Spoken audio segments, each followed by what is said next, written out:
Baik, selanjutnya ini kita akan ke Bang Sudirman.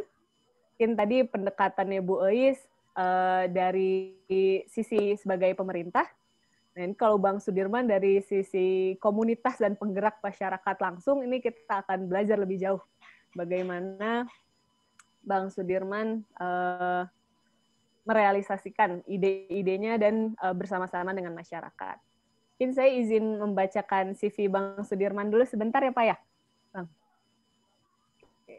Jadi Bang Sudirman Asun ini lahir di Medan 28 Juli tahun 1976, kemudian SMA Sutomo 1 Medan, lulus di tahun 1995, kemudian melanjutkan ke Fakultas Ekonomi Manajemen Universitas Trisakti. Jadi ini dari background-nya Fakultas Ekonomi. Kemudian dari aktivitasnya, ini dari 2009, sebagai relawan komunitas Ciliwung dari 2009 hingga saat ini, yang tugasnya ini adalah pendampingan masyarakat pinggir sungai dan merintis mendorong terbangun jaringan komunitas Ciliwung di beberapa titik kampung pinggir sungai sebagai kantong-kantong edukasi kepedulian pentingnya menjaga sungai bagi masyarakat lokal maupun publik pada umumnya.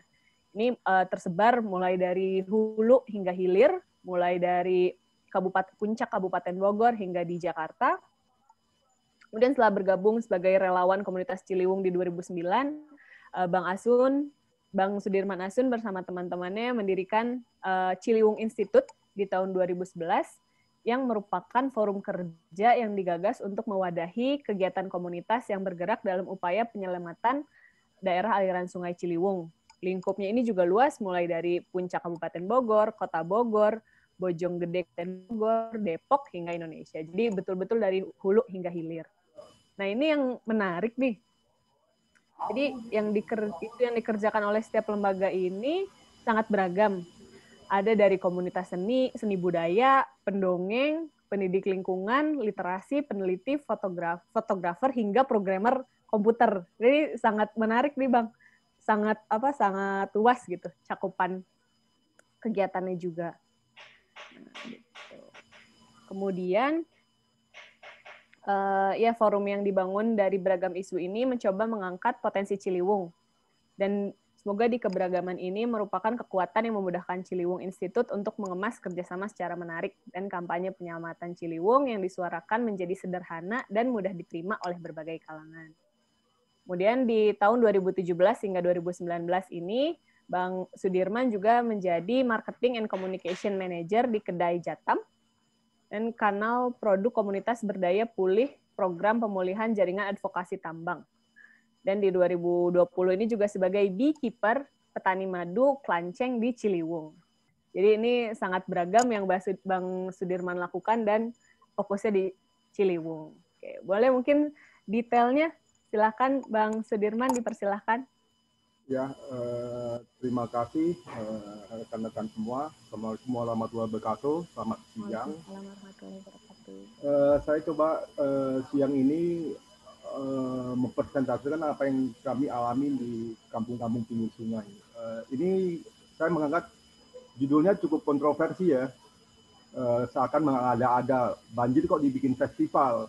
Sebenarnya kan festival banjir ini kami coba menentukan selama ini paradigma perspektif yang salah bahwa Jakarta harus bebas banjir. Secara topografi, secara geologi, bahwa Jakarta tanah aluvial dengan muara 13 sungai, Jakarta sendiri lahir dari banjir. Artinya bahwa dulu garis pantai Jakarta mungkin yang purba itu di Jakarta Selatan, kemudian timbullah tanah-tanah sedimen, tanah-tanah aluvial itu dari yang dibawa banjir membentuk daratan Jakarta. Yang memang secara alami juga tanah yang kami sebut biasanya di pinggir sungai itu, tanah timbul itu juga mengalami pemadatan sehingga permukaan Jakarta secara alami juga mengalami pemadatan dan turun. Cuman yang terjadi ini bahwa perspektif Jakarta bebas banjir ini membuat bahwa solusi banjir ini menjadi sentralistik, bahwa solusi yang dijalankan itu adalah hard engineering. Bagaimana sungai Ciliwung ini bisa mengalirkan air Q50, artinya Sungai Ciliwung dilebarkan sampai bisa mengalirkan air 500 meter kubik per detik, dialirkan secepat-cepatnya dibuang ke laut. Tentu ini juga jadi permasalahan karena air ini adalah berkah yang harus dibutuhkan oleh semua makhluk dan harus diresapkan menjadi air tanah dan sebagainya. Saya teringat dengan Wali Kota Banjarmasin sewaktu Kongres Sungai ketiga itu mengatakan Sungai Banjarmasin itu umur Kota Banjarmasin itu 400 tahun lebih. Hampir 500 tahun juga nenek moyang kami tinggal di pinggir sungai, beradaptasi dengan sungai. Kemudian juga sampai ada rumah-rumah yang memang bahkan di atas penampang basahnya sungai di atas air dengan model kayu ulin yang bisa sifatnya pelampung hidup di atas air. Jadi ketika air sungai pasang, rumah itu akan nimbul, kemudian ketika surut akan turun. Pemerintah PU, kata Wali Kota Banjarmasin ini, pemerintah PU tidak bisa serta-merta meniadakan identitas kultural kami terhadap sungai dengan menetapkan bahwa sempadan sungai itu harus steril, harus bebas bangunan, harus kanan kirinya ditembok dengan beton. Tembok beton ini ya cukup di kantor gubernur, di Menara Pandang itu, selebihnya ya sungai yang alami. Begitu juga dengan suku Betawi di Jakarta ini, yang secara genetika adalah ras Melayu, begitu juga orang Banjar itu juga ras Melayu. Hampir semua budaya di pesisir Indonesia itu adalah ras Melayu yang memang dekat dengan air, dekat dengan sungai, dekat dengan laut, dekat dengan pantai. Tetapi zaman sekarang ini perspektifnya dirubah, Jakarta harus bebas banjir. Jadi sungai-sungai itu kemudian diisolasi, dibangun tembok tinggi, kampung-kampung sungai digusur, ditiadakan, diganti menjadi budaya gedung, rumah susun, dan sebagainya. Bagi kami ini akan mengancam ketahanan Jakarta dalam masa yang panjang. Bahkan sampai pembenaran bahwa Jakarta harus dilindungi dari laut, itu dibikin giant seawall, tanggul laut raksasa, yang pembenarannya bahwa biaya besar itu akan ditanggung dengan harus membangun urukan pulau reklamasi sebagai daerah komersil untuk pembiayaan pembangunan tembok raksasa yang mahal itu. Jadi saya akan coba memulai slide saya memperkenalkan Ciliwung Institute ini. Kami berdiri sejak 2011. Kami mendorong adanya kantong-kantong edukasi di sepanjang pinggir Sungai Ciliwung, mulai dari hulu di daerah Kabupaten Bogor Puncak sampai ke muara. Hampir sekarang hampir 30-an lebih komunitas dari hulu hilir. Perspektif kami bahwa sungai ini adalah ruang budaya, ruang kultur sosial yang memang menjadi potensi ruang terbuka hijau. Kalau di New York ada Central Park, kita di Ciliwung di tengah-tengah kota Jakarta itu ada ruang terbuka hijau yang memang ini potensi untuk ekologi Jakarta sebagai sumber oksigen, resapan, dan sebagainya. Salah satu output dari Ciliwung Institute itu adalah Hari Ciliwung yang kami inisiasi pada tahun 2012 menjadi gerakan yang lebih nasional bahwa pemulihan sungai ini butuh keterlibatan banyak pihak. Dan sampai sekarang hampir Hari Ciliwung ini kita menampung semua gagasan-gagasan tentang penyelamatan sungai. Dan artinya dari judul itu bahwa festival banjir, bahwa kita tidak siap, kita gagap terhadap banjir, kita gagap terhadap sungai, kita gagap terhadap laut. Masih terjadi banjir 2020 tahun baru kemarin, warga mati bukan karena banjir tapi tersengat listrik. PLN, saya mendapat laporan dari ibu-ibu di kampung Bukit Duri, Kampung Pulau, bahwa air sudah sepinggang, PLN belum mematikan listrik. Hasil ini sangat membahayakan. Artinya bahwa ada masalah di struktural, bahwa kita tidak ada koordinasi baik antara pemerintah di hulu, Kabupaten Bogor, Jawa Barat, dengan juga pemerintah DKI. Belum lagi koordinasi antar kelembagaan struktural. Ini menjadi masalah. Yang saya menjelaskan bahwa Jakarta bebas banjir itu ada ilusi, itu ada kebohongan. Setiap ungkapan Jakarta bebas banjir itu selalu naik setiap ada hajat elektoral, baik pemilihan kepala daerah atau pemilihan presiden, bahwa Jakarta adalah ibu kota, kemudian nilai strategisnya menjanjikan janji yang muluk-muluk.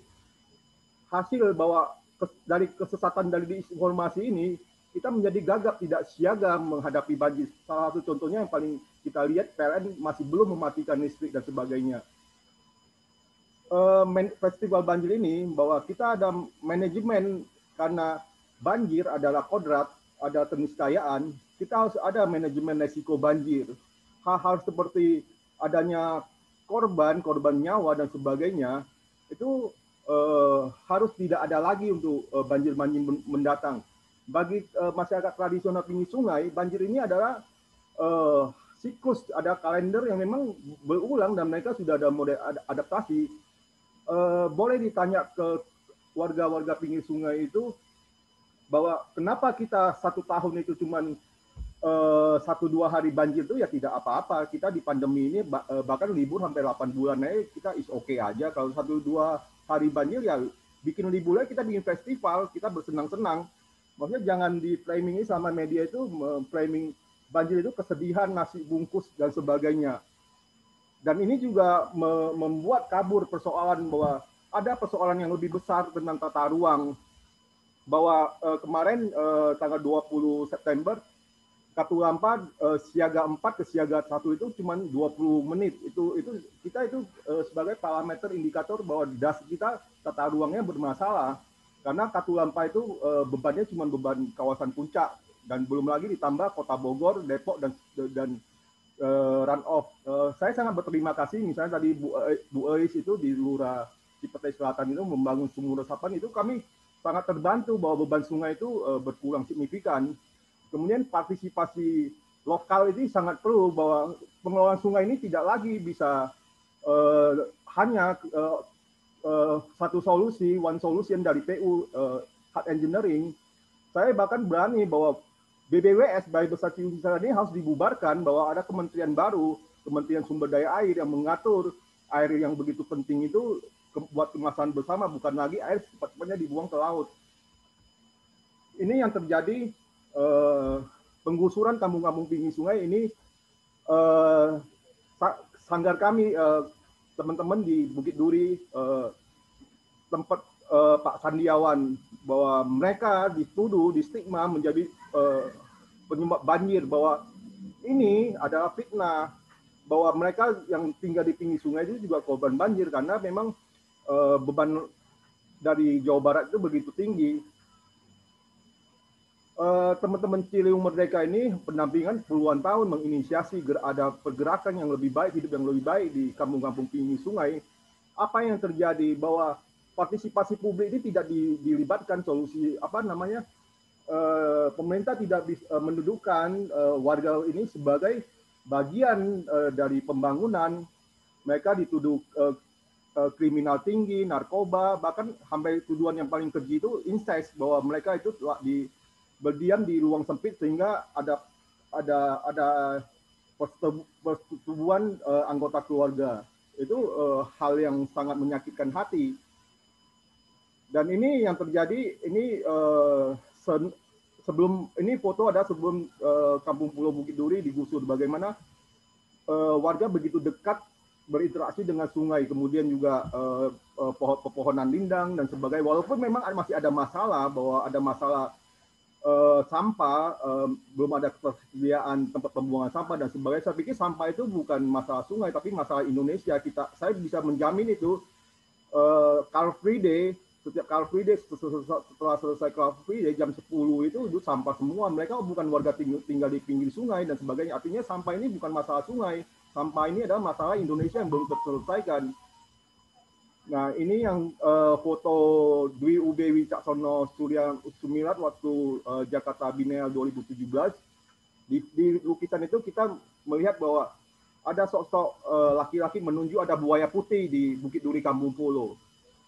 Di warga Bukit Duri Kampung Pulo sendiri, penampakan buaya putih itu adalah pertanda bahwa banjir besar akan datang. Walaupun ini ada folklore atau mitos ataupun ini tahyul, tapi saya menganggap ini bagian dari bagaimana kampung-kampung sungai itu membangun relasi mereka terhadap sungai, membangun pengetahuan sungai, dan membangun di dalam memori alam bawah sadar itu mereka siap menghadapi banjir. kesiagaan mereka ada alarm untuk luapan sungai itu terjadi. Dan ini foto di kampung-kampung pinggir sungai, di Kebon Pala, di Bukit Duri, ada mereka pencatatan ketinggian air setiap tahun, dinamika sungainya mereka mencatat bahwa ini ada tiang listrik yang dijadikan meteran pengukur ketinggian air. Kemudian ada peringatan dini dari kelurahan, dari masjid dan sebagainya. Kemudian mereka ada alokasi lantai 2 mereka untuk barang-barang yang mudah rusak terendam air. Kemudian juga di jalan dalam perkampungan mereka ada jalur evakuasi, ada tiang-tiang yang memang diberi tanda tali-tali untuk pegangan ketika banjir masuk ke kampung itu. Artinya sebenarnya kampung-kampung pinggir sungai ini berelasi baik dengan banjir, bagaimana mereka ada model adaptasi, dan ini mungkin harus dilakukan oleh Jakarta. Kemudian ini ada pencatatan ketinggian air di kampung itu, ada sebelah kiri itu banjir 2007. Kemudian yang sebelah kanan ini di Kali Kerukut tempatnya Iis, foto sebelah kiri itu. Ada penanda. Kemudian yang sebelah kanan di Kebon Pala, di Kampung Pulau itu ada juga pencatatan tentang ketinggian air banjir 2014. Nah, saya akan menjelaskan sedikit tentang sungai. Ini luapan sungai itu adalah siklus yang sangat alami. Kemudian bantaran pinggir sungainya, sempadan sungainya itu tempat ada tempat parkir air yang secara ekologi dan peraturan itu ada bagian dari sungai. Jadi ketika sungai meluap dia akan parkir di pinggir sungai. Yang ke sebelah bawah itu di Jakarta Timur, di Condet, di bawah kebun itu ketinggian ketika sungai meluap itu 5 tahunan itu hampir 2 meteran. Artinya cukup signifikan sempadan sungai itu mengurangi banjir-banjir di hilir. Artinya ketika sungai meluap, air bisa dialokasikan jadi daerah pasang surut. Jadi ketika kering menjadi aktivitas warga, ketika musim penghujan jadi parkir air yang kita biasa disebut floodplain buat fungsi pengendalian banjir. Dan ini juga foto yang sama di bawah ketika sungai meluap akan parkir di sempadannya. Selain limpasan air, sungai ini juga membawa sedimentasi yang memang karena juga rusaknya kawasan hulu, jadi pertanian dan sebagainya, tidak ada penegakan hukum. Setiap banjir itu air ini akan membawa sedimen, dan ini yang membentuk kota Jakarta. Kota Jakarta lahir dari tanah aluvial, dari tanah ini yang membentuk daratan Jakarta. Kita lihat ketinggian lumpurnya setiap banjir di sempadan sungai. Nah, ini sempadan sungai tentang pelindungannya juga ada diatur di Undang-Undang PP 38 2011.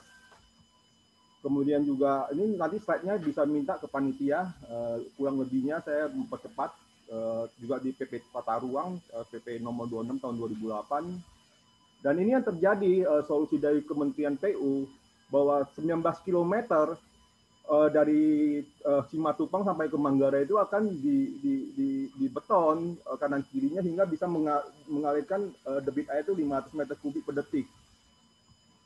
Ini yang terjadi bahwa tutupan hijau itu kemudian dibongkar. Jadi solusi ini cuma bukan hanya menggusur manusia, menggusur warga, tetapi juga tutupan ruang terbuka hijau Jakarta. Ini yang terjadi penembangan sebelah kiri itu, ini ada penampakan pohon rengas yang ukurannya hampir 1 meter lebih dipotong, ditebang. Ini juga di Jakarta Timur, daerah Rindam, ditebang pohon-pohon. Ini juga sebelah kiri ada kebun. Ini penampakan setelah di land clearing pohon-pohonnya, kemudian dibangun sheet pile, tembok Cina. Kalau saya menyebut tembok Cina, bahwa bangsa Cina itu membangun tembok Cina itu karena ketakutan mereka akan serangan bangsa Mongol. Dan Jakarta sekarang tiba-tiba takut sungai. Kampung-kampung itu daratannya harus diisolasi, harus dibangun tembok tinggi untuk supaya air tidak bisa membasahi. Ini sangat berbahaya karena juga air sungai ini juga mengisi air tanah, resapan buat pohon dan sebagainya. Dan kami menamakan ini monumen kebodohan ekologis. Karena di foto kita lihat sendiri, ini tanah-tanah biru ini menggambarkan itu bagaimana ketika sungai meluap, air sungai ini akan mengisi ke kanan kiri sungai. Kita lihat cukup luasan tempat parkir air ini yang dihilangkan, ditiadakan. Tentu saja ini akan mengancam kampung-kampung di hilir di bawahnya, seperti juga sekarang Bu Iis di Hutan Kayu itu juga menerima limpasan air Ciliwung sebagai kampung-kampung di hilir. Pembetonan tembok-tembok besar di wilayah selatan ini akan mengancam banjir, akumulasi banjir besar di hilir, karena juga di hilir itu juga ada permasalahan dengan siklus banjir rob sebulan 2 kali itu bisa dilihat di kenaikan pasang air laut itu sebulan 2 kali itu bisa dilihat di kalender Islam ataupun kalender Cina itu kalender lunar yang memang bahwa pasang air laut ini dipengaruhi oleh gerakan bulan dan matahari. Nah, ini penampakan tembok tingginya, kemudian akses warga juga semakin susah untuk melihat sungai dan turun ke sungai. Dan permasalahan berikutnya yang timbul ini, tembok ini juga menjadi membatasi hujan lokal ini tidak bisa turun ke sungai. Artinya kita akan menjadi ketergantungan banyak pompa untuk memompa hujan lokal ataupun air dari sungai ini untuk dipompa ke sungai. Dan kemudian ada masalah serius, ini adalah bom waktu bahwa bangunan ini tidak begitu kokoh, kuat dari banyak penampakan kami, banyak retakan-retakan. Dan ketika pada debit-debit maksimal yang misalnya banjir tahun baru 2020, ini akan bisa mengancam bahwa itu ambrol. Misalnya kejadian di Latulahari tahun 2000, kalau nggak salah tahun 2003, tahun berapa Latulahari, tanggulnya jebol, kemudian menenggelamkan kantor-kantor di Sudirman sampai ke istana, dan ada juga korban meninggal. Apalagi tembok ini ada di pemukiman padat Kampung Pulau Bukit Duri. Ketika jebol ini akan memakan korban ratusan nyawa, karena juga warga itu bahwa mereka secara ilusi dilindungi oleh tembok ini, padahal tidak. Ini akan menjadi ancaman baru. Ini yang terjadi ketika banjir, warga juga susah mengeluarkan lumpur-lumpur di rumahnya yang dulunya mereka tinggal semprot. Lumpur ini akan kembali turun ke sungai. Sekarang mereka harus mengangkat lumpur itu melewati tembok tinggi ini. Dan ini adalah kami menjelaskan bahwa tembok itu dibangun di atas sungai, karena penjelasan tentang ekologi dan aturan, sungai itu dari palung sungai, penampang basah, dan sempadan itu adalah bagian dari haknya sungai, ruang untuk geliat sungai. Jadi kita lihat di bagian kiri dan kanan sempadan sungai, pemerintah membangun tembok itu mengokupasi ruang sungai. Artinya logikanya akan ambruk, warga tidak boleh membuat bangunan di pinggir sungai. Warga digusur, kemudian pemerintah membangun tembok besar yang mengambil ruang sungai, mempersempit ruang sungai. Jadi penjelasan bahwa normalisasi sungai itu akan memperbesar daya tampung sungai itu malah berkebalikan. Normalisasi ini malah membuat sungai ini semakin sempit dan daya tampungnya semakin kecil.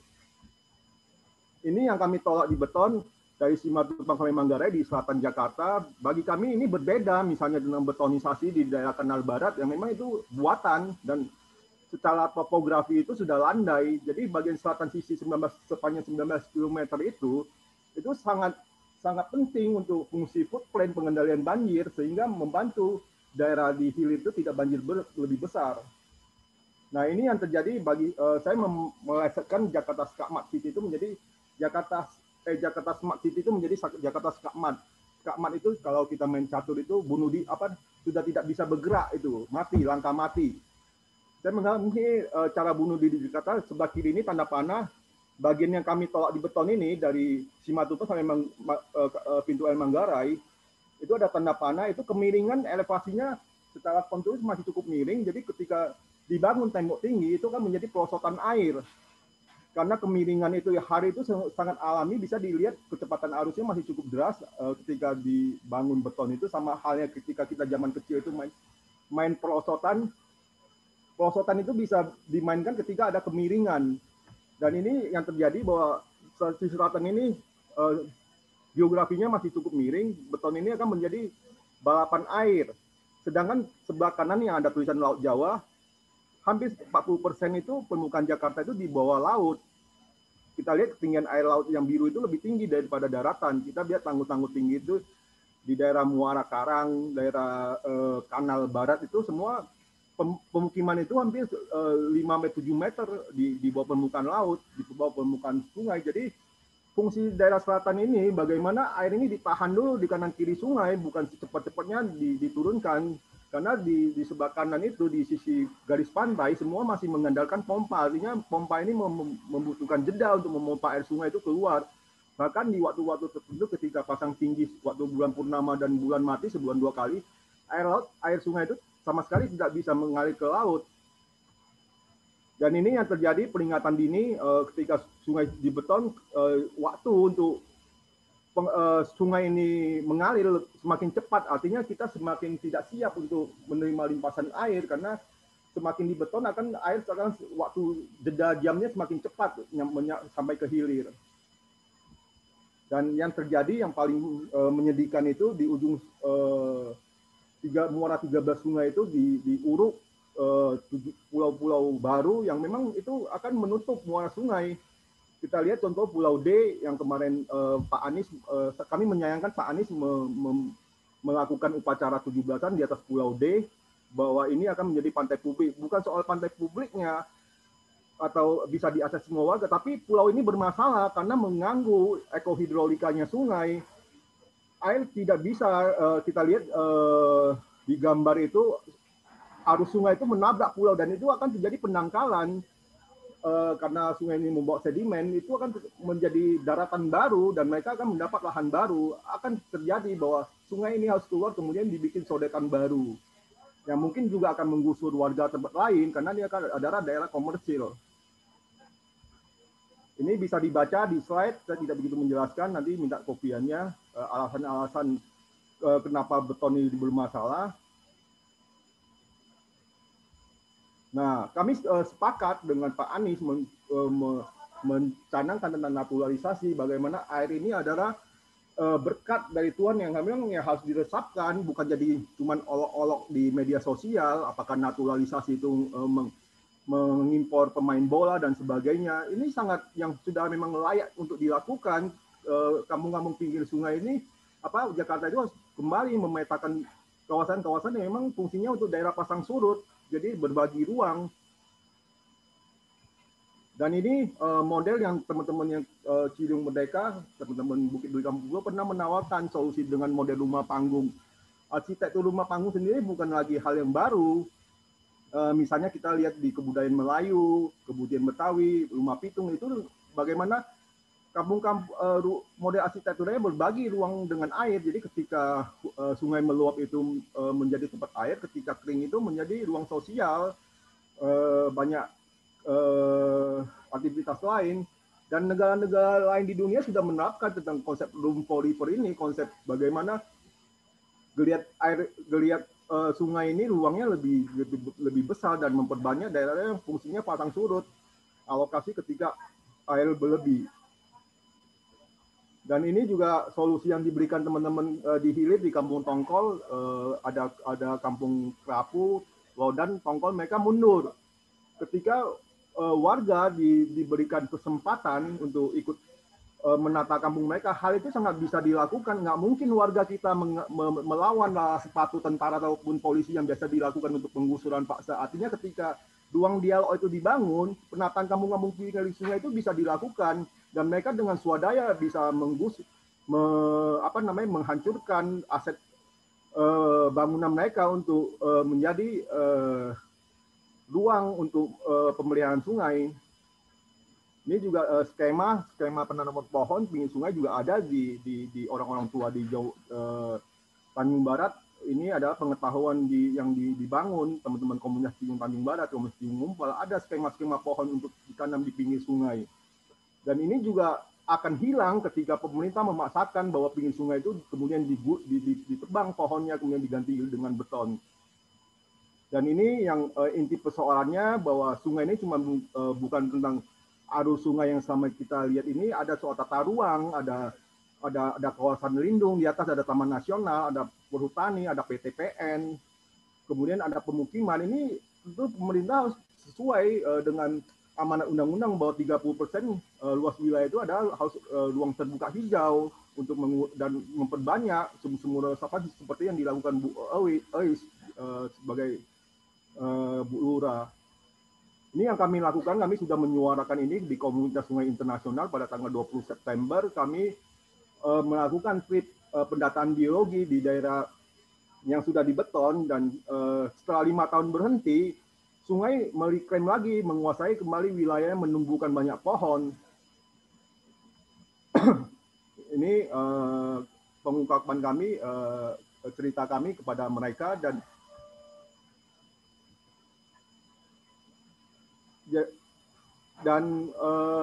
penetapan bahwa ini menjadi beton terakhir di tata kelola sungai di Indonesia. Kami menamakannya monumen kebodohan ekologis, bahwa kesalahan terbesar Indonesia adalah mempercayakan tukang bangunan disuruh ngurus sungai. Orang PU itu semua orang engineering. Kalau membangun bangunan yang kuat untuk 100 tahun, mereka jagonya. Tapi ini ngurus sungai, ada hidrologi, ada manusia. Bahwa pinggir sungai itu bukan ruang kosong, bukan ruang mati. Di situ ada ekosistem, di situ ada sosial budaya, ada masyarakat, dan sebagainya. Bahwa itu semua harus dilibatkan, harus dikasih ruang. Dan mereka, teman-teman dari Belanda, meminta maaf kepada kami ketika kami menceritakan dengan kasus kami bahwa Indonesia itu terlalu fanatik dengan engineering Belanda, padahal di Belanda sendiri hard engineering ini sendiri sudah ditinggalkan, dan kita di Jakarta Ciliwung ini tidak bisa membandingkan apple to apple dengan Belanda. Belanda tidak punya gunung tinggi setinggi 3.000 mdpl. Ciliwung Jakarta punya toren air setinggi 3.000 mdpl 4 buah, ada Gede Pangrango, ada Halimunsalah, dan itu tekanannya sangat tinggi. Dan mungkin ini tantangan kita para akademisi dan sebagainya untuk ayo kita bereksperimen, kita menuang gagasan bagaimana tata kelola yang baik. Mungkin ini terima kasih slide dari saya. Ini akun media sosial saya. Mungkin ada video terakhir yang akan saya putar. Tolong Kak. Ya, itu saja. Siapa ini videonya disiapkan?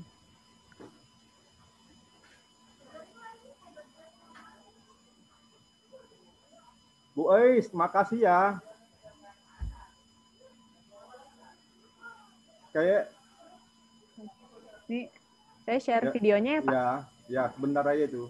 Oke, siap.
Ya, terima kasih.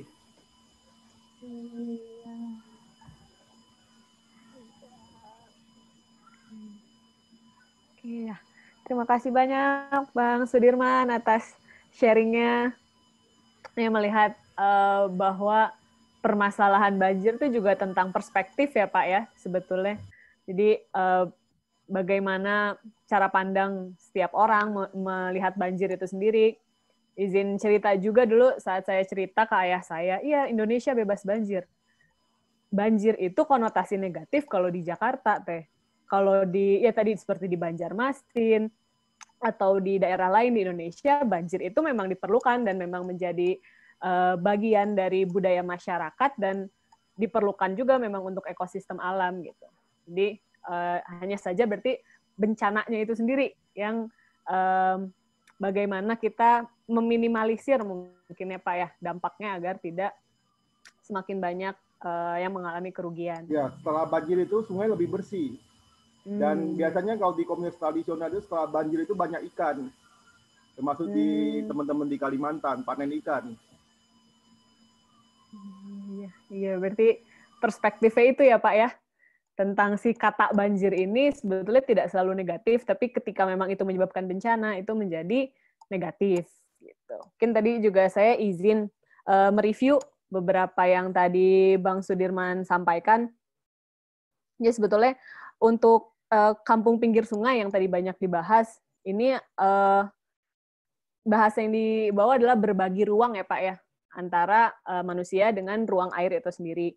Tadi beberapa di antaranya upaya yang dilakukan adalah masyarakat diajak untuk menata kampung mereka, jadi mereka juga memang dilibatkan secara aktif apa yang ingin dilakukan dengan kampung mereka ini, kemudian ada skema penanaman pohon juga, dan mungkin tadi ada beberapa perspektif Bang Sudirman dan teman-teman yang berkecimpung di sungai ini tentang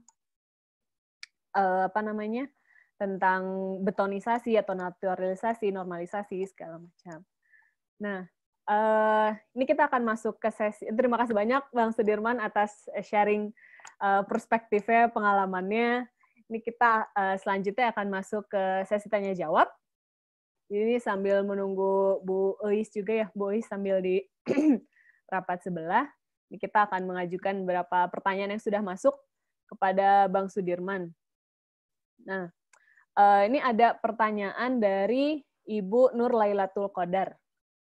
Tanya kepada Bapak Asun, berapa luasan ideal ruang hijau kawasan hutan yang merupakan regulator alami tata kelola air di Das Ciliwung, Pak? Mungkin tadi tentang sepadan sungai atau floodplain itu sebetulnya seperti apa?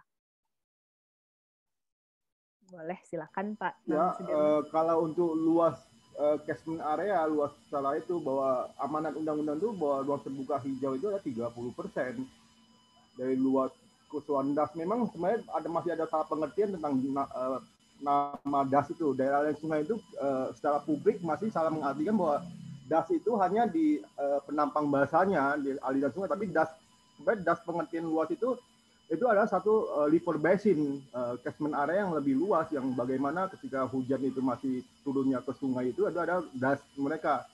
Mungkin Bu Nur Lailatul Qadar ini menanyakan mungkin sempadan sungainya ya, luas sempadan sungainya. Kalau di luas sempadan sungai itu di amanat PP Sungai itu untuk Sungai Ciliwung itu termasuk sungai dengan kategorinya sungai dengan kedalaman 20 meter itu luas sempadannya 15 meter di kota.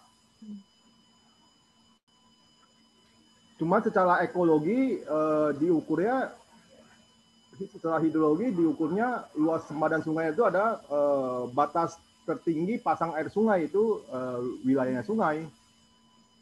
Lebih dari 15 meter. Jadi harus melihat secara historikalnya juga ya Pak ya, ya. Untuk menentukan itu. Meluapnya sungai. Oke. Nah, ini juga ada pertanyaan menarik dari Bu Yasmin Setiawan. Nih, tertarik tentang rencana rumah panggung untuk masyarakat. Ini apakah sudah pernah dibuat contohnya, Pak? Atau konsep ya, atau seperti yang apa? tadi di slide itu pemaparan dari itu sudah disodorkan kepada pemerintahan Jokowi Ahok, cuman hal itu tidak bahkan sudah sampai pembiayaan itu sudah disediakan, tapi pemerintah Jokowi Ahok menolak karena pemerintah lebih suka yang instan, solusi instan, solusi yang lebih cepat.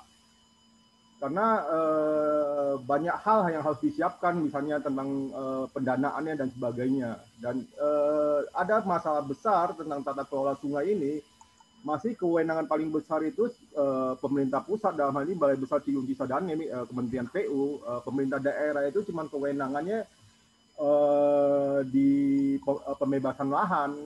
Bagi kami ini bermasalah karena air ini tidak mengenal administrasi. Tapi pengelolaan air kita masih bersifat administrasi dan strukturalnya tidak nyambung.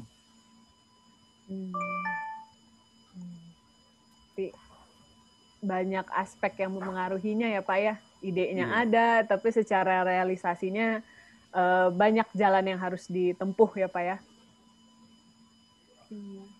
Nah ini ada juga nih Bu Ois sudah bisa bergabung Bu Ois? Oh, mari kita pertanyaan selanjutnya ke Pak Bang Sudirman. Nih. Coba kita lihat. Nah ini. Untuk ini dari Pak Oki Nurwidodo, praktisi kemasyarakatan. Assalamualaikum Pak, selamat siang Pak Sudirman Asun yang saya hormati. Bismillah. Adakah teknologi yang diterapkan untuk peringatan dini jika akan terjadi banjir di wilayah Bukit Duri dan di sekitar Ciliwung? Mungkin yang tadi gambar sensor tadi itu mungkin bisa dijelaskan lebih detail mungkin ya Pak? Ya, sebenarnya early warning system itu kita sudah Ciliwung cukup baik dibandingkan sungai misalnya Cisadane. Cisadane malah hampir lebih lost karena kita Ciliwung ini ada Pak Andi Sudirman di Katulampa, kami juga terhubung di WA Group, ada teman-teman termasuk dari komunitas Ciliwung, teman-teman Pak Andi Sudirman di Katulampa, kemudian di beberapa titik ada juga jembatan Panus. Cuman memang di publik itu masih salah pengertian bahwa bendung Katulampa itu dianggap adalah bendungan, bahwa ada pintu yang untuk buka tutup air, padahal tidak ada. Jadi Katulampa itu cuma fungsinya untuk pengamatan dan pencatatan ketinggian air, jadi tidak ada kuasa untuk menahan air. Begitu juga jembatan Panus di Depok itu juga sama, itu ada penggaris air di bawah jembatan, di tiang jembatan itu ada penggaris air yang memang fungsinya untuk pencatatan, dan itu tidak ada pintu untuk membuka tutup. Jadi juga banyak kesalahan di masyarakat, pernah di Depok itu didatangin teman-teman di Depok ataupun Pasar Minggu mendatangin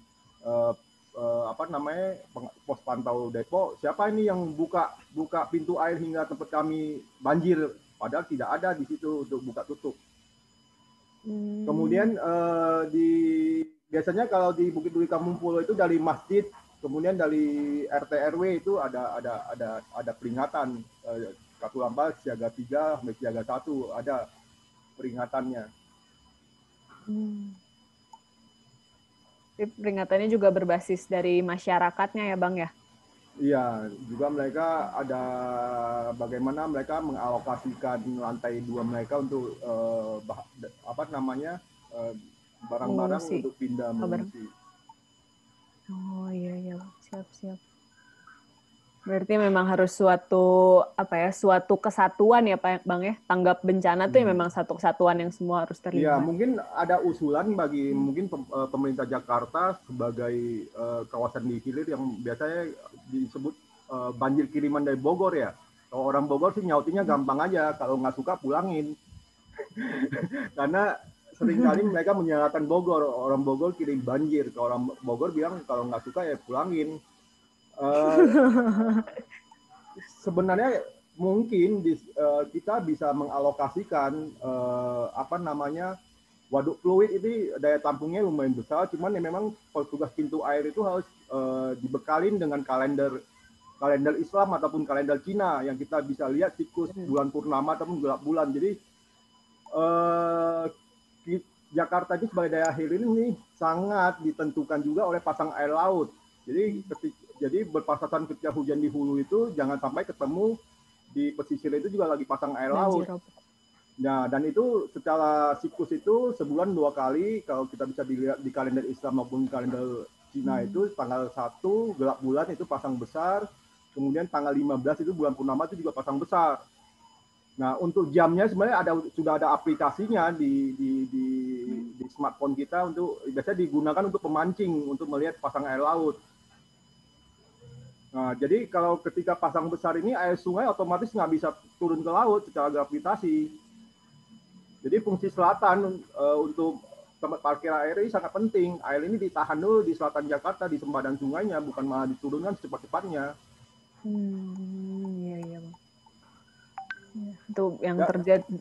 Dan ini sudah terjadi setelah Kampung Pulau Bukit Duri dibeton. Sekarang yang jadi masalah mendapat akumulasi air lebih besar ini sekarang kebun pala. Jadi sekarang kebun pala ini dibandingkan banjir-banjir sebelumnya, sebelum ada betonisasi itu, sekarang semakin cepat airnya dan semakin deras. kekuatan menghantamnya semakin besar. Baik. Siap, terima kasih Bang Asun atas penjelasannya dan pencerahannya. Kini ini lihat Bu Ois sudah bisa menjawab lagi ya Bu ya. Ini ada beberapa pertanyaan yang menarik nih Bu. Jadi kan tadi ada pembangunannya ini ada yang oleh 4.000 titik itu bisa oleh pemerintah. Kemudian tadi ada beberapa yang juga dibantu oleh teman-teman masyarakat Air Indonesia.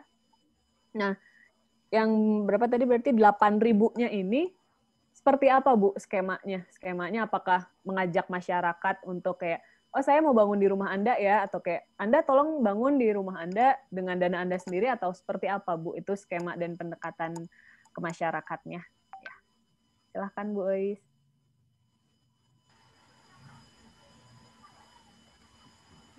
Terima kasih atas pertanyaannya.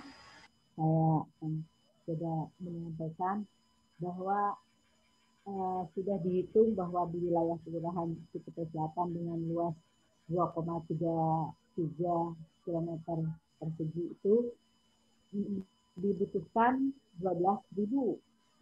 Saat launching tersebut menyampaikan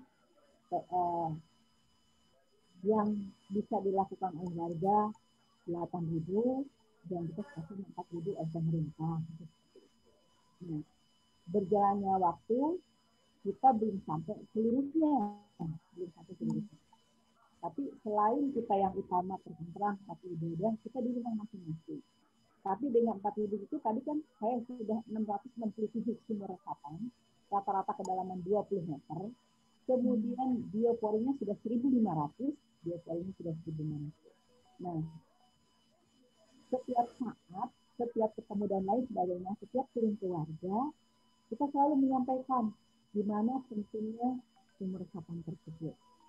Kita bisa memanfaatkan air yang bersih untuk tidak dibuang-buang. Itu seperti itu. Jadi, gimana kita meyakinkan sama warga akan butuh air. Kan rata-rata kalau musim kemaraunya panjang, nambah lagi sumur bomnya, nambah lagi kedalamannya. Berarti kan tidak menyimpan air. Nah, dengan kita sering seperti itu dan kita sering sampaikan, kemudian lihat contoh dan lain sebagainya, mau mereka untuk membuatnya. Itu yang selalu kita bersama warga. Gitu. Karena selalu sampaikan, ini kepentingan diri kita sendiri, bukan orang lain. Apalagi nanti buat anak cucu kita. Supaya kita bisa menabung air, bisa menyimpan air, saat musim hujan tidak kebanjiran, saat musim kemarau kita tidak kekeringan. Itu yang selalu kita sampaikan. Berarti lebih ke penyadaran ya Bu ya? Ya. Kalaupun untuk masyarakat agar mau membuat sendiri ya memang disadarkan. Oke. Memang tidak mudah seperti itu. Iya. Pasti ada tantangannya tersendiri. Nah, ini oke. Nah, mungkin ini ada yang bertanya juga, mungkin dari pendapat Bu Ois. Nih, apakah Bu Ois sepakat dengan pendekatan normalisasi sungai yang selama ini dilakukan? Dan apakah pembangunan drainase ini juga termasuk dalam kebijakan naturalisasi yang diusung Pemprov DKI? Terima kasih, Bu. Ya, kita itu selain dari memang tidak ada landasannya, ya, termasuk dari kita landasannya ada konstitusi amanah undang-undang 45 pasal 33 dan 34 tentunya akan bumi kita kan untuk mempertahankan dan lain sebagainya. Kemudian ada Pergub nomor 162 tahun 2012 tentang arah kebijakan dan strategi pengolahan sumber daya air. Kemudian ada Peraturan Gubernur nomor 20 tahun 2013 tentang sumur resapan, pembuatan sumur resapan di seluruh wilayah, tentunya dengan kalau warga mau membuat IMB, nah itu kan ada keharusan untuk membuat sumur resapan, itu dari Pemprov. Termasuk Pergub di 2019 ini lebih dilihatkan lagi tentang sumur resapan. Itu ada di dalam orang mau membuat rumah, membuat bangunan IMB, ada persyaratan tentang sumur resapan. Itu seperti itu. Nah, Cuman yang kadang-kadang sebelumnya pengawasannya yang kurang. Akhirnya tidak dibuatkan, itu seperti itu. Makanya kita pengawasannya yang harus lebih ketat, bukan hanya di atas kertas untuk membuat sumber resapan, tetapi pengawasannya pun harus sesuai dengan tadi itu, peraturan tadi itu. Harus dilaksanakan. Itu yang kita harus benar-benar pengawasan. Sebetulnya yang paling bawah kan adanya di kelurahan. Dinas Citata yang pengawasannya. Ya, yang tindakannya satpol, itu seperti itu. Yang ada di wilayah. Nah, berarti kalau terkait tadi dengan normalisasi, ya itu kalau berbarengan sama-sama itu akan lebih oke. Jadi dari sungainya dari kalinya juga sudah tertata, kemudian kita di pemukimannya juga tertata dengan sumber resapan. Jadi sama-sama berjalan baik, tentunya bisa mengatasi banjir tadi. Itu seperti itu. Jadi kalau boleh saya agak menghubungkan benang merah antara upaya yang dilakukan oleh Bang Sudirman dan Bu Ois ini, kalau Bu Ois ini berfokus menata di daerah pemukimannya ya Bu ya, di daerah perkotaannya, agar permukiman, agar mengurangi beban juga ke daerah sungainya, daerah aliran sungainya. Nah, tadi menarik Bu, kalau yang ya saluran, kasihan yang di ujungnya. Kalau nanti lautnya lagi rob, ya udah kembali. Tapi kalau masing-masing bisa menabung di rumahnya masing-masing, di pemukimannya masing-masing, insya Allah semua bisa berjalan dengan baik, tidak terjadi lagi genangan. Amin. Berarti harus berbarengan ya Bu ya, nggak bisa saling tunggu ini. Iya. Oke. Bu Ois, makasih Bu. Tadi Bu Ois mengelola yang di darat, kami yang di air Bu. Jadi Bu Ois bikin sumur resapan di darat, mengurangi beban kami banjir lebih besar di sungai Bu, limpasan airnya. Nah, cuma memang harus ada terhubung kampung-kampung pinggir sungai itu daerah hulu dengan daerah hilir. Misalnya kami yang di hulu di selatan Jakarta, di Condet ini, pinggir sungai itu fungsinya untuk tempat sungai air meluap itu parkir dulu di situ. Kalau di beton, dibikin tanggul besar, nanti hutan kayu itu tempat Bu Ais yang sekarang itu nanti banjir lebih besar karena airnya langsung turun lebih deras dan lebih besar karena hutan kayu itu bagian hilir dari kami. Terima kasih Bu. Siap Pak. Kita sama-sama Pak. Kita sama-sama menangani banjir, menangani musim kemarau juga supaya tidak kekeringan. Sama-sama kita Pak. Alhamdulillah. Oke, nanti ke depannya mungkin Bang Sudirman akan lebih sering bertemu Bu Ois mungkin ya. Setelah saling kenal di sini jadi udah lebih hafal. Mungkin ada kegiatan bersama di sana. Aku mau tanya sedikit Bu Ois dong. Bu, biayanya berapa itu Bu? Satu unit itu? Itu pembiayaan sumur resapan itu pembiayaannya bagaimana? Berapa harganya? Pembiayaan sumur resapan teknisnya itu biayanya berapa? Pembiayaannya dari mana? Oke, bertanya biayanya berapa dan sumber pendanaannya dari mana ya Bu? Untuk sumur-sumur resapan yang selama ini ada. Kalau untuk di rumah masing-masing, otomatis dari yang punya rumah masing-masing biayanya. Ya. Kalau untuk sarana ibadah, kita carikan CSR. Ya. Saya kebetulan di Cipete Selatan ada yang punya Tata Mobil, ada yang punya Honda dan lain sebagainya. Kita sama-sama beli yang bisa mendanai untuk di sarana ibadah, ya. Kemudian di perkantoran sendiri, kemudian di sekolah juga sendiri, dan kalau rumah masing-masing, yaitu pribadi masing-masing, itu seperti itu. Ya. Memang kalau yang biaya yang paling mahal yang ke kedalaman 50 meter, itu yang lumayan. Kalau rata-rata yang 20 meter itu 4 jutaan rata-rata. Yang kedalaman 20 meter. 4 juta, Bu?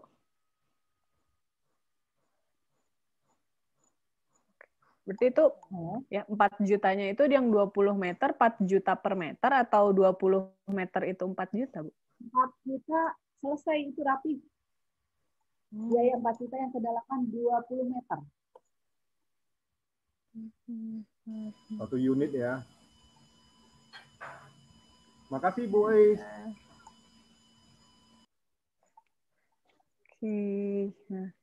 Oke.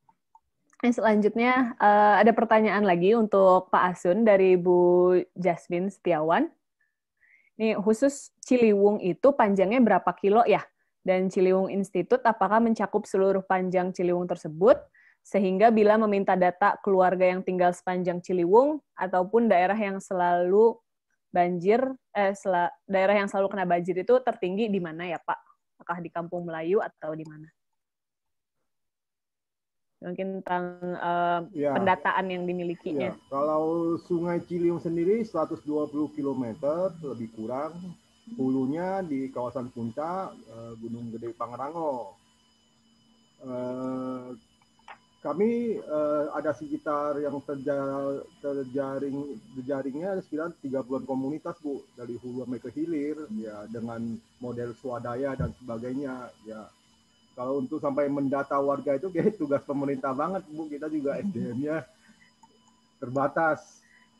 Ya mungkin ya sebenarnya kalau data kelurahan-kelurahan yang dilewati oleh Ciliwung itu ada Bu. Cuman kalau sampai data kependudukannya dan sebagainya kita belum ada. Kami juga sangat mengapresiasi bahwa sekarang program pemerintah daerah Jakarta Pemprov DKI ini ada pembebasan prase pinggir sungai. Itu sangat membantu bahwa pinggir sungai itu menjadi kawasan lindung dan dimiliki oleh negara. Jadi ada jaminan bahwa tidak ada lagi alih fungsi pemanfaatan lahan, karena di Jakarta sendiri kebutuhan lahannya sangat tinggi Bu. Kalau masih dimiliki warga, akan susah melarang warga itu mendirikan bangunan untuk kebutuhan tempat tinggal ataupun membangun kontrakan, karena kebutuhan ekonominya sangat tinggi. Ya solusi yang paling betul itu ya Pemprov DKI melakukan pembebasan sesuai dengan amanat itu bahwa 15 meter itu adalah kawasan sempadan. Jadi sudah benar dan proses ini sedang dilakukan oleh Pemprov DKI, pembebasan trase pinggir sungai di tempat kami di Jakarta Timur. Terima kasih.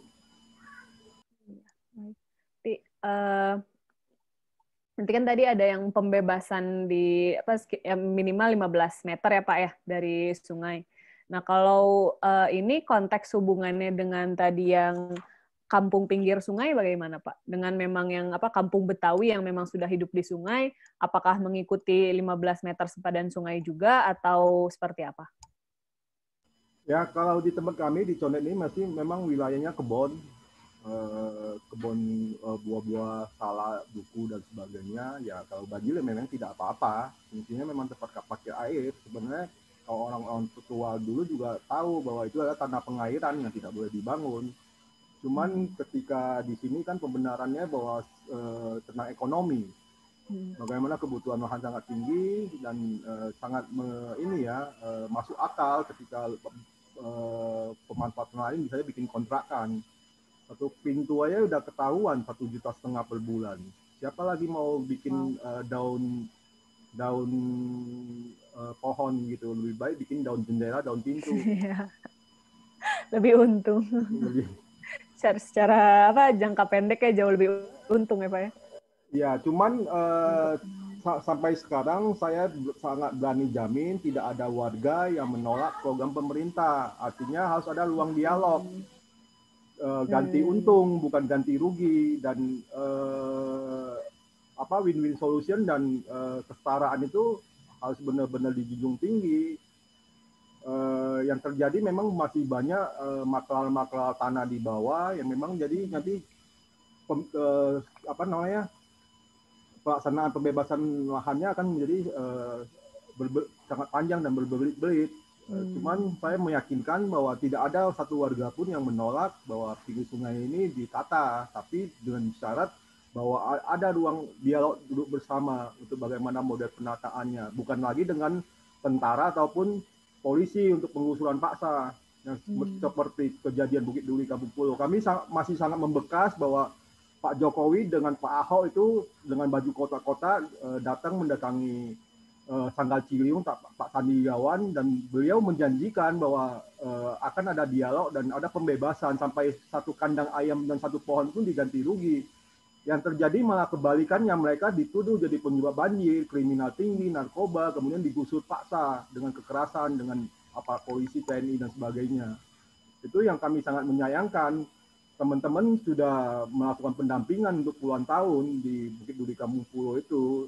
Teman-teman boleh menanyakan terhadap warga apa yang dilakukan track record Sanggal Ciliwung dan sebagainya.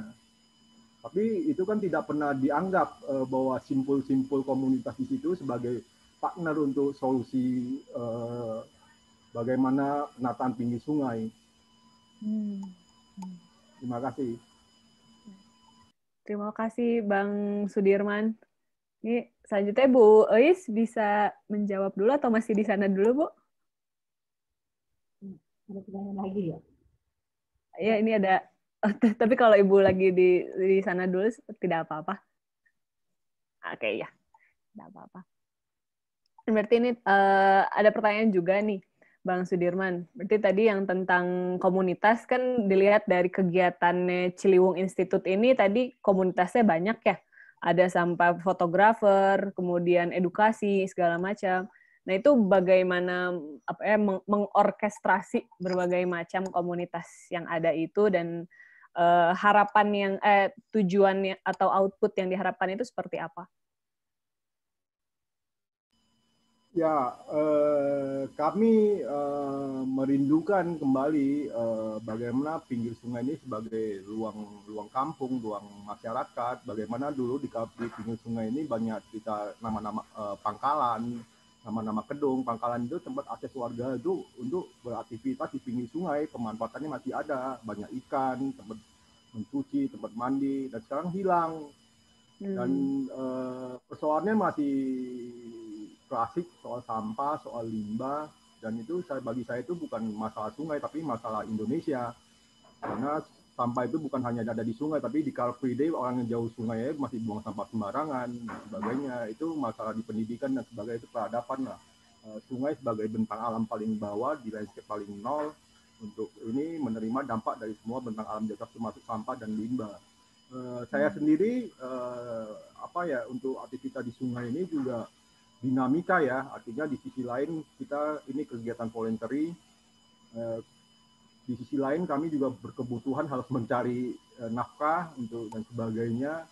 Saya juga sempat vakum 3 tahun, saya bekerja di NGO lagi di Jatam dan sebagainya. Untuk pergerakan sih banyak ide-ide dan sebagainya, itu ya Ciliwung itu sebagai wadah untuk bisa bagaimana hal itu direalisasikan.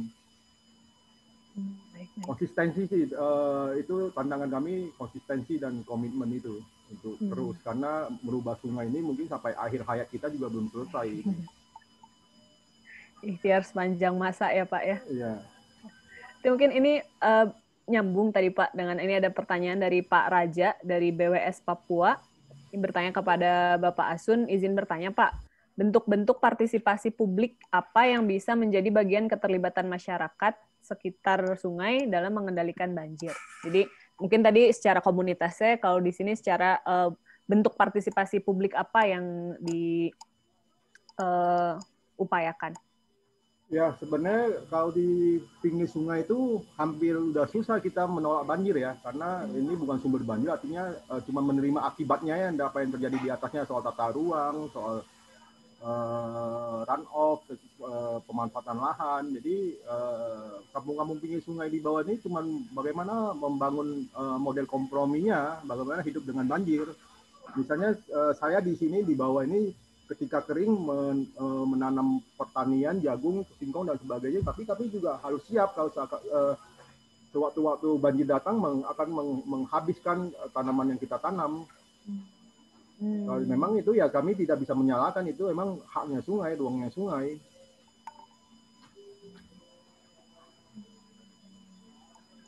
Berarti lebih ke bagaimana hidup berdampingannya ya Pak ya? Ya, bagaimana berdampingan dengan sungai, bagaimana pemanfaatan kembali, membuka akses-akses warga untuk ke sungai. Karena ketika tertutup itu akan menjadi tempat pembuangan sampah. Ya. Jadi modelnya macam-macam, mulai dari wisata, tempat mengajak siswa-siswa untuk belajar tentang keanekaragaman hayati, biodiversity-nya, tentang debit air. Saya membayangkan Ciliwung ini di New York itu ada Central Park, kita Ciliwung ini di tengah-tengah kota Jakarta ini ada kebun besar namanya Ciliwung. Jadi ruang publik yang baru ya. Iya. Oke, terima kasih banyak Bang Sudirman atas waktunya dan pencerahan insight-insight-nya, sudut pandangnya. Ini karena kita sudah menunjukkan waktu pukul 2.50, kita akan mulai masuk ke sesi closing statement mungkin dari masing-masing pembicara, apa yang ingin disampaikan di akhir diskusi kita kali ini. Mungkin dipersilakan kepada Bu Eis untuk menyampaikan closing statement dari Bu Eis. Dipersilakan, Bu.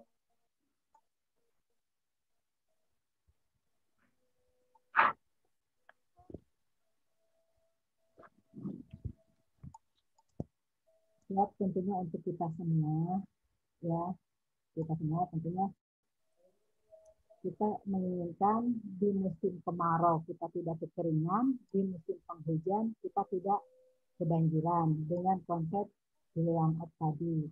Jadi kita semua warga bisa ikut serta mengisi air hujan ke dalam tanah. Merupakan kecintaan kita pada tanah air Indonesia.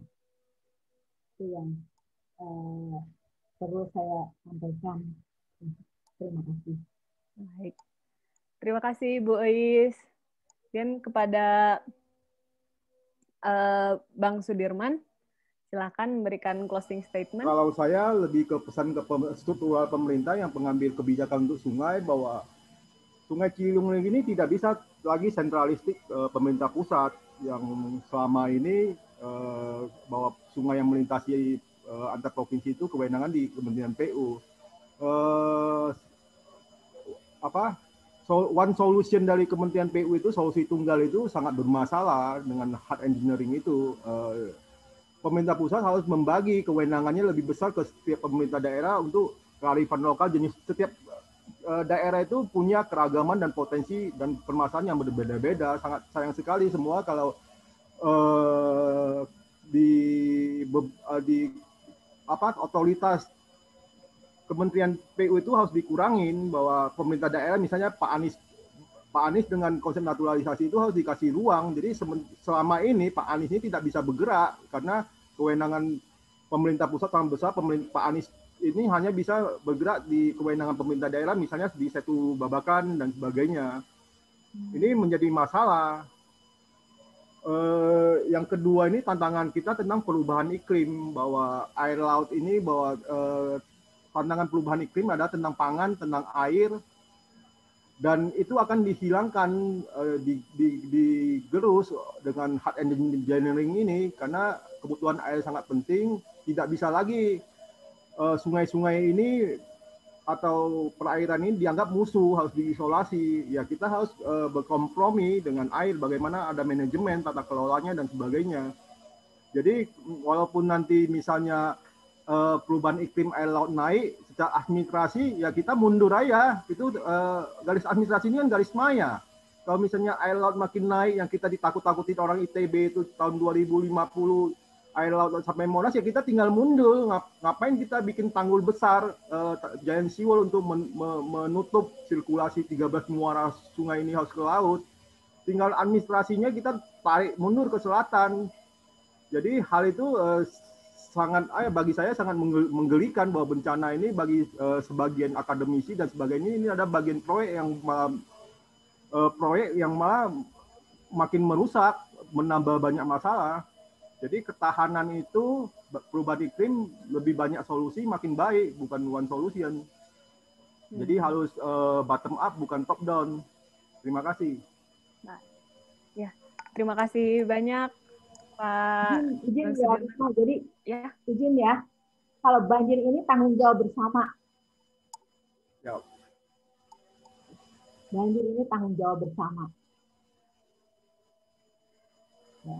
Banjir ini tanggung jawab bersama. Gitu. Siap, Bu. Di semua pihak tanpa terkecuali ya, Bu ya, untuk ikut tanggung jawab bersama berkontribusi. Kita semua. Oke. Mungkin ini sebelum ditutup, ini saya ada dari Masyarakat Air Indonesia, ini juga kami berterima kasih banyak yang memperkenalkan kami dengan Ibu Ois, ini dari Bapak Ibu di Masyarakat Air Indonesia, ada Pak Kemas, ada Pak Abi, Pak Alita, Bu Uli, Bu Jasmine. Ini mungkin sebelum ditutup, dari mungkin Bu Uli, ada yang mau disampaikan, Bu? Sepatah dua patah kata mewakili Masyarakat Air Indonesia. Langsung tampak botol. Atau mungkin dari Ibu Jasmine?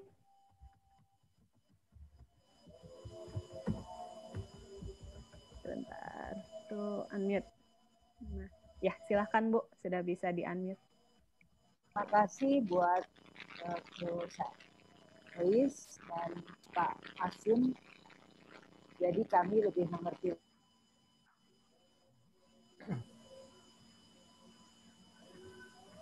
Halo Bu Yasmin.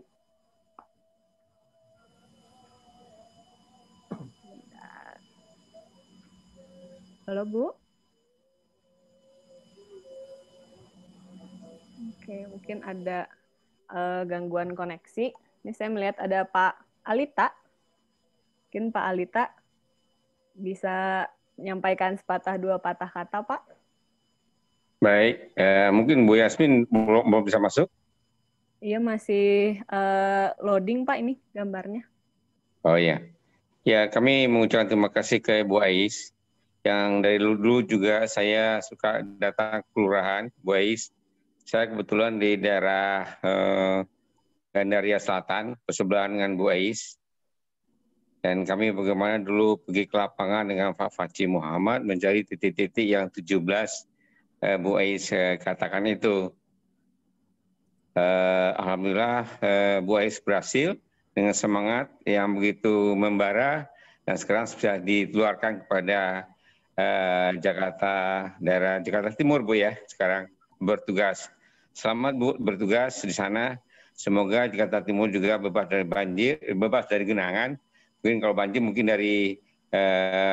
dari Bogor atau di mana genangannya bisa tuntas. Juga kepada Pak Sudirman, senang sekali dengan metode naturalisasi ya, betul suatu ide yang bagus. Tapi tentu memerlukan waktu yang lama untuk membeli tanah-tanah yang di samping yang sekitar 15 meter ya Pak Sun ya. Pak, Jakarta ini Pak kelasnya. Kita Jakarta mau bikin ibu kota baru, masa nggak punya duit? Iya, betul Pak. Ya, semoga Anies atau gubernur yang lain juga disupport oleh dananya. Ya kan, dan juga masyarakat bisa memanfaatkan yang 15 meter itu kan. Asal jangan dibangun lagi gitu. Sudah dibeli, dibangun lagi ya, itu yang susah jadinya kan. Ya, mungkin nanti ada jalan-jalan inspeksi barangkali untuk menginspek daerah-daerah tersebut yang tidak dibangun lagi. Pak, selamat berjuang Pak Sun. Kami komunitas siap bekerja sama dengan pemerintah. Jadi komunitas itu bukan hanya dilibatkan di seremoni-seremoni hari air, hari macam-macam itu, hari lingkungan hidup. Kami siap untuk kerjasama dengan pemerintah daerah maupun pemerintah pusat. Jadi bukan cuma seremoni, gitu Pak. Ya, untuk ikut mengawasi.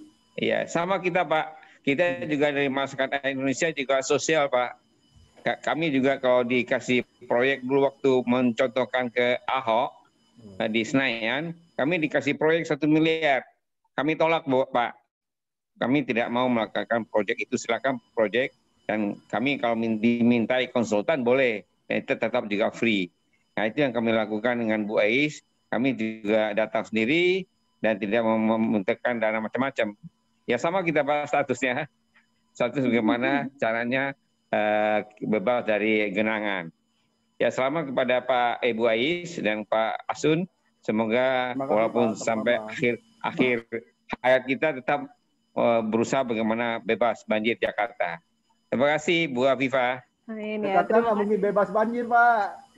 Saya jamin itu. Baik Pak, terima kasih Pak Asun. Terima kasih Pak Asun. Ini kita belajar berbagai perspektif ya di webinar kali ini. Nah, oke. Nah, ini kita akan sesi foto bersama. Mungkin boleh pada Bapak Ibu dibuka fotonya. Ini saya akan mengkomando untuk mulai foto bersamanya ya. Oke. Boleh. Oke, sudah siap.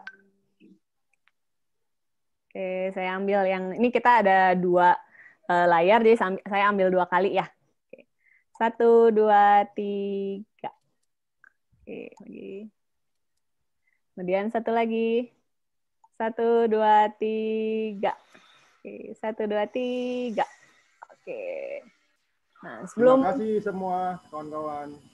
Terima kasih banyak Pak Sudirman. Ini untuk teman-teman yang mau mengisi feedback form untuk mendapatkan untuk mendapatkan e-certificate, boleh di-share oleh Mbak Sasa yang sudah di-share juga di kolom chat. Apakah sudah bisa?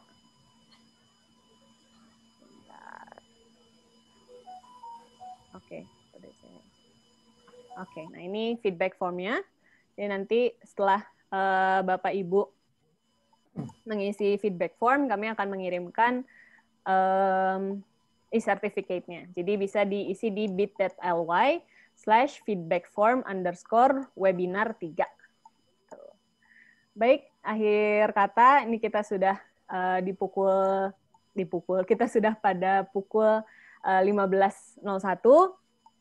Terima kasih banyak kepada Bu Eis atas pemaparannya, atas sharingnya. Kemudian terima kasih juga kepada Bang Asun tentang perspektifnya, tentang apa yang sudah dilakukan selama ini. Dan kami juga dari Solusi Banjir Indonesia berterima kasih kepada Bapak Ibu di masyarakat Indonesia yang sudah mengajarkan kami juga berbagai perspektif dan ilmu.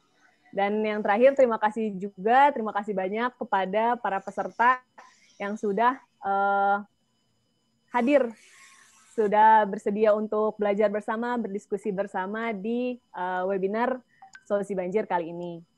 Di webinar 3 kali ini, sekaligus menutup rangkaian serial webinar atau diskusi online dari Solusi Banjir ID, dan semoga ke depannya kita bisa bertemu di lain kesempatan. Wabillahi taufiq wal hidayah, semoga kita semua selalu dalam keadaan sehat, dan apa yang kita ikhtiarkan, apa yang kita usahakan, itu bisa memberikan manfaat baik, khususnya untuk diri kita sendiri, dan jauh lebih besar lagi untuk hajat hidup orang banyak. Jadi, terima kasih banyak sudah bersedia bergabung dan berdiskusi hari ini. Assalamualaikum warahmatullahi wabarakatuh. Waalaikumsalam. Waalaikumsalam. Dadah. Terima kasih.